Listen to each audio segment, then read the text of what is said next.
man? Welcome back to another episode of the Format Podcast. And today we're going to talk some NFL football quarterback style. But before we get to that, you know what it is. You know what we got to do. Let's go ahead and make sure you click that subscribe, that like, and that notification bell so you know when new episodes of the show come out. If you want the audio-only version of the podcast, anywhere you get your audio podcast, you can definitely find us. Just type in the Format Podcast in the search, and we should come up after a little bit of looking. Please make sure you leave us a comment right here on YouTube. Leave us a comment on your audio podcast platform. Helps us rise in the algorithm, helps us find more sports fans find us. Please give us that 5-star review. Also helps us rise up. And if you really enjoy the show, don't keep it to yourself. Share it with other sports fans who you think might enjoy some out-of-the-box thinking.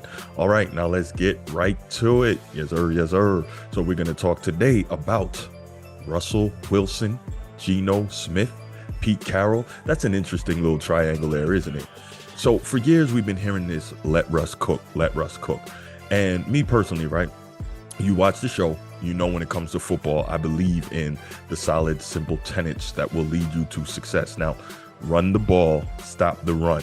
I mean, it just works, doesn't it? Now, I'm not saying that in the modern NFL, you don't obviously need a quarterback that can make plays, because there will be times when you're behind and running the ball and stopping the run is just not going to be enough to get you back in games. It's more time consuming, and you need to be able in some cases to score quickly. I totally get that. So you need a quarterback that's capable. I get that too. But we look at Russell Wilson, and I'm not trying to take shots at Russell Wilson here and say he's not a great and he wasn't on track to be a Hall of Famer. I say wasn't because we're not so sure anymore. But for years, I've been asking how much of Russell Wilson's early success was a function of a great run game and a great defense. Legion of Boom, Marshawn Lynch, aka Beast Mode. I get all that, right? Now, Russell, you couldn't have been a bum to do what he did, right? But when he had his most success, he was what? A game manager who could make plays. Shout out Chris Broussard, who always says that about Dak Prescott. Now, Russell Wilson is clearly a step above Dak Prescott, clearly better. I think he's got one of the highest passer ratings of all time in NFL history, and I respect all that. And Russell Wilson has shown greatness. However, since the Legion of Boom was no longer the Legion of Boom, since he no longer had beast mode. And again, I'm not saying that every quarterback doesn't need things around them and things to go right in order to be successful. I totally get that. No problem with that here. But since he didn't have those things and we start hearing the let Russ cook, what has letting Russ cook really gotten the Seattle Seahawks when he was still there, right?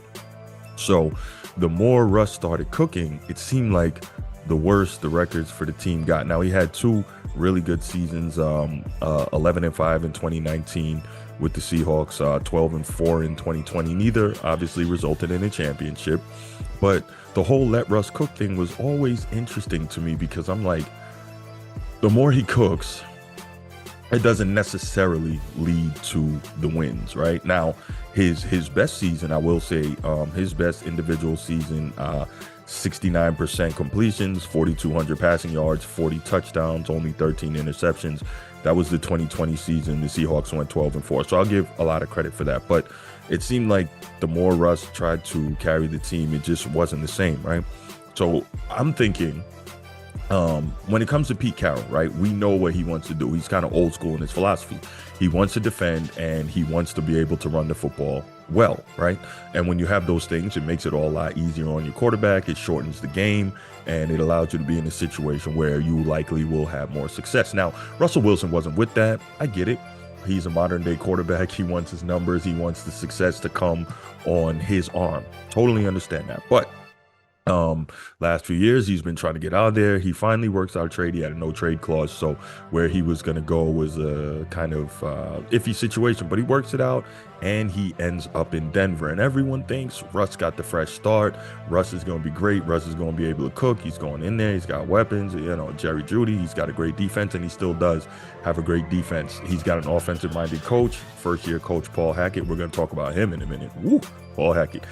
But end of the day, it's not working out how we expected, right? You see Russ Wilson and Pete Carrol have been together. They worked together for 9 seasons in Denver, right? Obviously 2 trips to the Super Bowl, 1 Super Bowl championship. So a lot of success, but then you start wondering, kind of like, obviously not on the same level, but kind of like Tom Brady and Bill Belichick. Like if they get separated, who's going to win the divorce? Are we going to find out who's really responsible for that success? Or is it just going to be, they're going to separate, they're both going to flounder, they're both going to have success? Who knows, right? So in those situations, you always wonder, from a sports context, who was responsible? Who was it, right? Okay, cool. So now you look at it and you say, okay, Russell Wilson is now in Denver. He's got what he wanted. They gave him everything they wanted. They paid him, et cetera, et cetera. And the Broncos are 2-4. Let's ride. That's what Russ says, right? Let's ride.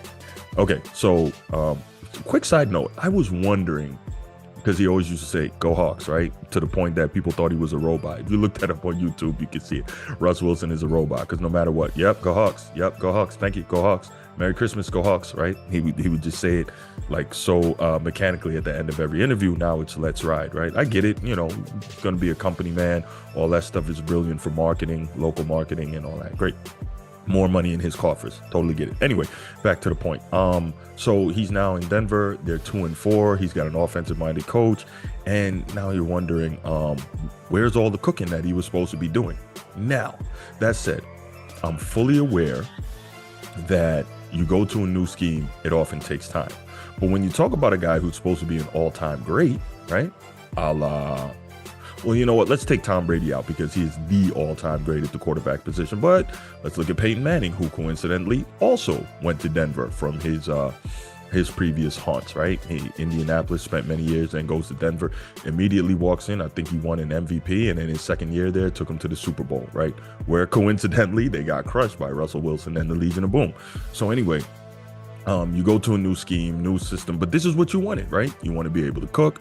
You're with a coach that you think you can, collaborate with, a coach that is not going to demand all the power, et cetera, et cetera. You're with Paul Hackett. He is a rookie head coach, and he was, I want to say he was the OC in Green Bay last year with Aaron Rodgers. Now, Aaron Rodgers, I think his talent-wise can cover up a lot of warts.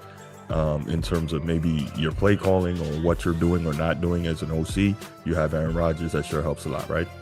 And secondly, do we know Paul Hackett, if he was even the reason behind the success up there, or was it, Packers head coach Mike LaFleur? We don't know.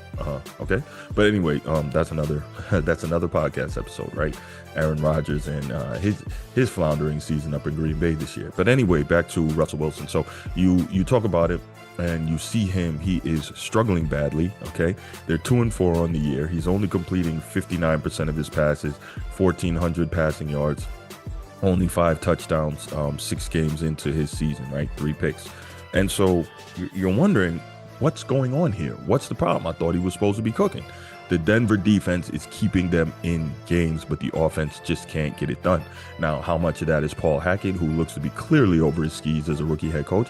How much of it is Russell Wilson now getting everything he wanted and playing in a new system for the first time in his career? We don't know, but the fact is he wanted out of Denver. He wanted to cook, but apparently he's not just cooking, he's burning the pot. Now, that would be one thing, except for the fact that if you look back at Seattle, who coming into the season, we thought would be competing not for a playoff berth or a division championship, but for the number 1 overall pick and maybe CJ Stroud or Bryce Young out of college at the quarterback position, right? So now you've got the Seattle Seahawks, who, again, no one's saying they're going to win the Super Bowl, but they legitimately could win the NFC West, right? Who knows? But you look at them, they're 4-3 right now, 7 games into the season. And their quarterback is veteran Geno Smith, who no one really thought highly of, right? He came into the league 1 year after Russell Wilson in 2013. Russell Wilson came into the league in 2012. And now you look at Geno Smith, and he's up there seeming to have revitalized his career. He's completing 74% of his passes. He's got 1,700 plus passing yards, 11 touchdowns, and only 3 interceptions on the year. This is crazy. Nobody expected this from Geno Smith. We weren't even sure if Geno Smith was going to be the starter. Pete Carrol was talking all this stuff about Drew Lock, who they got in the Denver trade with Russell Wilson and all this stuff. And so you're looking now and you're saying, wait a minute, maybe Pete Carrol isn't as antiquated as we thought. Maybe he's not as far behind in terms of coaching football as we thought. What's he doing up there? He's running the ball and stopping the run. And what? Geno Smith is playing some of the best football of his career, right? That's crazy when you look at it. Nobody could have expected that. Nobody expected what we're seeing, okay? Geno Smith is, he's just, he's playing really well. Again, it wouldn't have been expected. And so now you get back to that point. Okay, so far it's got to be that Pete Carroll's winning the divorce. And if they can go ahead, they being the Seattle Seahawks, they can go ahead and win the division championship. And again, nobody is saying they're going to win a Super Bowl or anything like that. Nobody's saying that. But early on, it looks like all this stuff about let Russ cook and all that stuff, it's maybe it's not so clear cut anymore, right? We always want to side with the player. We always want to blame the coach and the organization.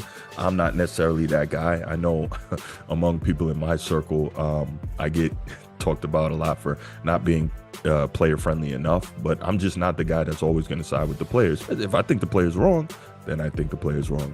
That's just what it is. So I'm looking at this thing and I'm saying this is very interesting.